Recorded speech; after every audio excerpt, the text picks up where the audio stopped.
তিনি বলেন, আগাম ছাত্রলীগের সমাবেশ হবে স্মরণকালের সর্ববৃহৎ। আমি বাংলাদেশ ছাত্রলীগের সকল স্তরের নেতাকর্মীদের আহ্বান জানাবো এই কর্মসূচিকে আরো সম্প্রসারিত করার এবং ব্যাপকভাবে অংশগ্রহণ করার জন্য।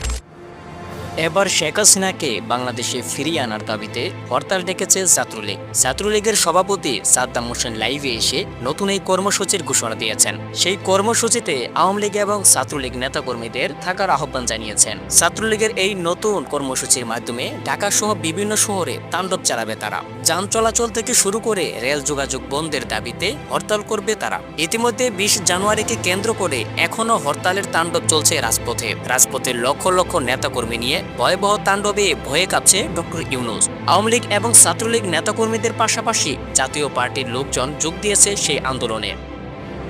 প্রিয় দর্শক, ছাত্রলীগের সভাপতি সাদ্দাম হোসেনের নতুন এই কর্মসূচি ডাকে বাংলাদেশে পালিত হবে আবারও নতুন এক হরতাল। সেই হরতালের তাণ্ডবের মাধ্যমে কি শেখ হাসিনাকে ফিরিয়ে আনা যাবে কিনা, এই বিষয়ে আপনার মন্তব্য কমেন্ট করে জানাবেন। ভিডিওটি ভালো লাগলে চ্যানেলটি সাবস্ক্রাইব করে সাথেই থাকবেন।